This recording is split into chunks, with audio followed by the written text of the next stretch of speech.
Good morning, class. This is Dr. Das, your instructor for our multicultural counseling course. And I just wanted to do a relatively brief video in order to go through the syllabus and to hopefully preempt some questions that might come up based on expectations of the course, expectations of the assignments and the discussion posts, and kind of jumping right into it, looking through our the assignments for the course. I'm going to start with the discussion posts. So you'll see in a previous announcement that I mentioned discussion posts need to be 500 words minimum, and that's really in order to make sure that we're pulling out and really diving into the reflections and the learnings that we're doing and sharing them with the class. In an asynchronous online format, there's a shared responsibility there between the instructor, certainly to offer feedback and guidance, but then also students working together to really pull out learnings and make sure that we're sharing perspectives. And you have a unique and important perspective, and that should and needs to be shared with your classmates. So that's really the reason for the length requirement on the discussion posts. You'll see a good deal of consistency between the discussion posts as far as the questions that are asked of you. You do not need to answer the questions in the text that come at the end of a chapter or a section. But it's really based on that reflection. What did you get from this? What did you learn, more than maybe rote questions that are featured in the text? So those are really some items that I wanted to talk about as far as discussion posts go. Jumping into our assignments, there's a number of assignments in the course. Kind of kicking things off, we begin with the first part of a two-part assignment. So the personal case study and action plan is actually one assignment, but they're submitted in two different parts. So the first component of it is really, again, reflective. Just it offers some opportunity for tactful candor, and just looking within yourself and talking through where you're at with some multicultural items, with just some equity items, and then at the end of the course, we look at doing an action plan. So not necessarily that the first portion isn't necessarily meant to point out areas where you need improvement or you need to change your perspective.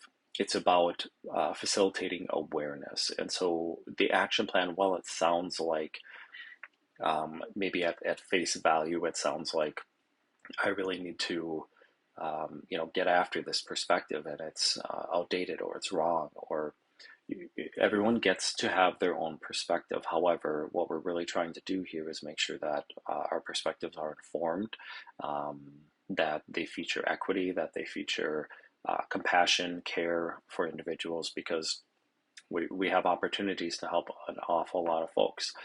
And we just want to make sure that we're well informed, and that we have a depth to our understanding. And while we all have our own perspectives, we need to know where they come from and really take that deep dive. So that's really the opportunity with this assignment. And again, it's two parts. The last part of the assignment, the action plan, generally speaking, I prefer it to be a full submission. So that would mean that the first component of the project goes along with the action plan, making one long document. And that just helps me kind of return to and make it a little bit more convenient so that I can see the entire flow of the project. So if you would just submit that as a full assignment at the end of the course, I would appreciate it. The non-Western methods of healing presentation. Now, this is a rather large assignment, and it does dictate a longer presentation, which there is going to be a lot of information. And there's a couple of really important points that I want to make here with this assignment. And one in particular is just a request that you would use the Canvas system to record your video so that you can upload it directly instead of uploading something like a QuickTime video or something that I need to download on my computer, the files just become so large, and it can take a fair bit of time to download them, which can delay grading. And then I need to make sure that I am diligent about disposing of those projects as well, because I generally don't keep those on my computer. So I just want to make sure that I'm clear on that. Please use Kaltura to facilitate and do your recordings if at all possible. And it just tends to be a very smooth process that way as well.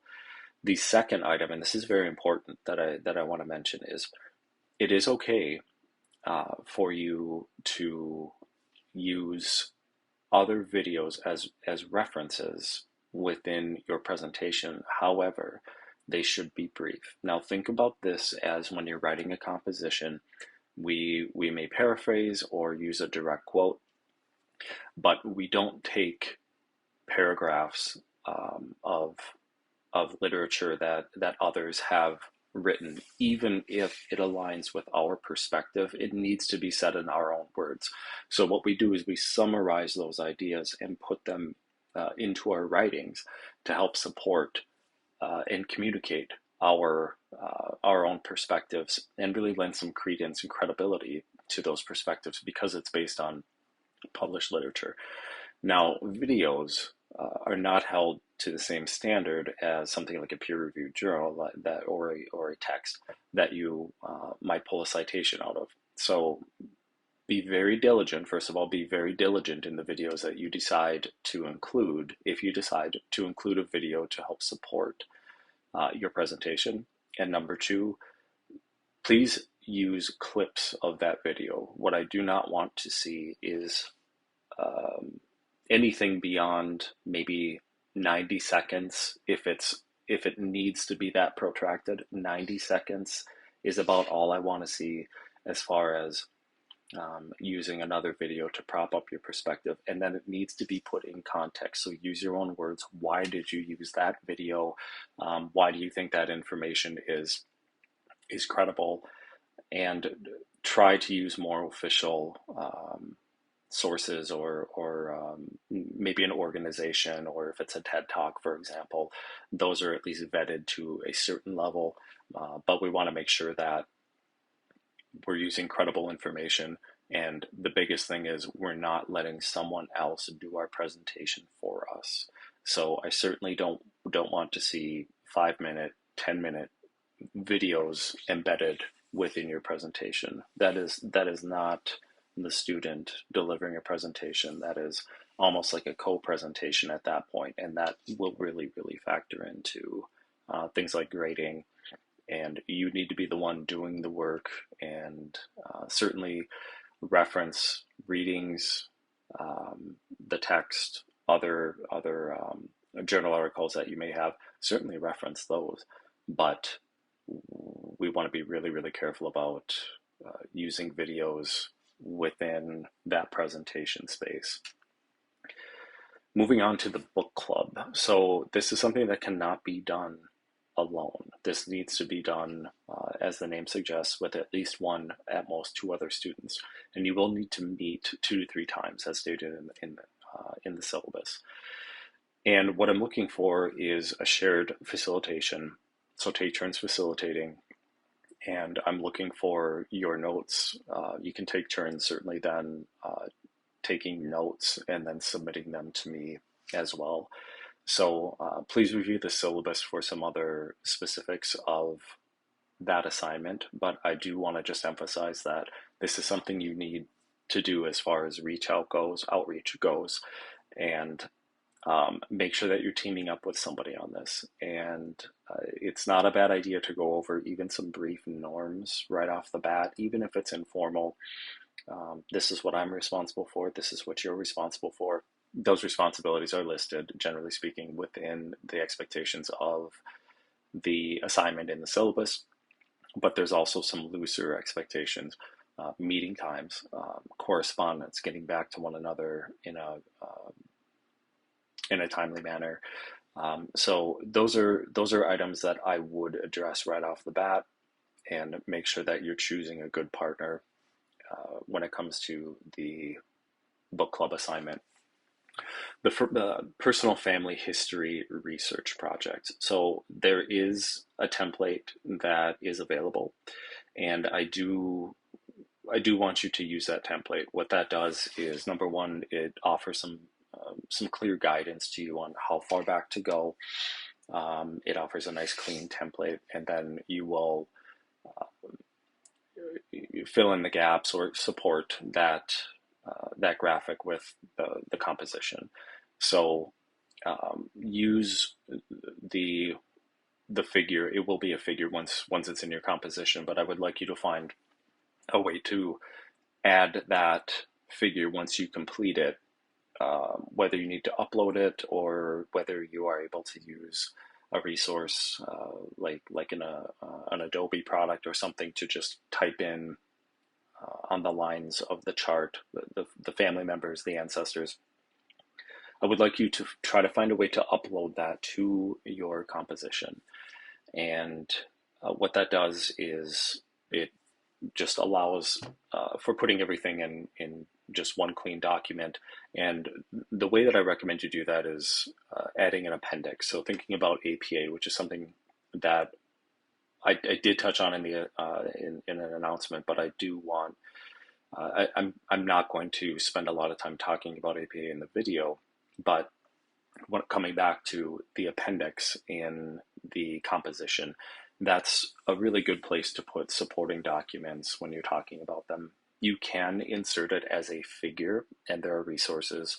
The online writing lab comes to mind through Purdue University that you can reference for how to add a figure within your composition, how to add an appendix, what's the appropriate way to do that. So I highly recommend combining the figure that you will create with the composition. And those are really the big items that I want to go over. You will see towards the end of the syllabus that there is a rubric, and that's a rubric that I will, generally speaking, am going to use when I grade assignments. What you won't see is a specialized rubric attached to your assignment when I grade them. What you can expect and what you will see is some very specific feedback on what I'm seeing, themes I'm seeing, maybe some specific items that I'm picking out of your discussion posts or your assignments. And I try to be really specific to the student, which, again, going back to another announcement, offering individualized feedback can take a bit of time. So I do generally take the week to grade assignments. I do my best to be expedient with that, but it's very important that I offer the feedback that I have, just as you offer feedback to your fellow classmates when you respond to discussion posts or even compose your discussion posts. So that is really the information that I want to cover with this video. And I will just end by saying, please reach out if you need anything at all. In the syllabus, the phone number listed is my direct number. It's my cell phone number. You certainly may call if you need to, if it's more of an, I would say, an emergency, or if it's something that you feel is very pressing. I would just ask that you just observe reasonable boundaries there. But if it's something that's really important to you, it's important to me as well. So I want to make sure that you understand that you do have access to that. And you certainly may call. I will accept the text message or something like that. But make sure that you reach out. Email is certainly the preferred method of conversation. But please do feel free and empowered to reach out. If it's important to you and your learning, it's important to me, and I want to support you. So with that, I will end the video. Please reach out if you have any questions whatsoever. And I am excited to work with you and facilitate this course. So thank you very much for the time you've spent just getting up to speed on the course. And I really look forward to seeing your work and your learning. Be well.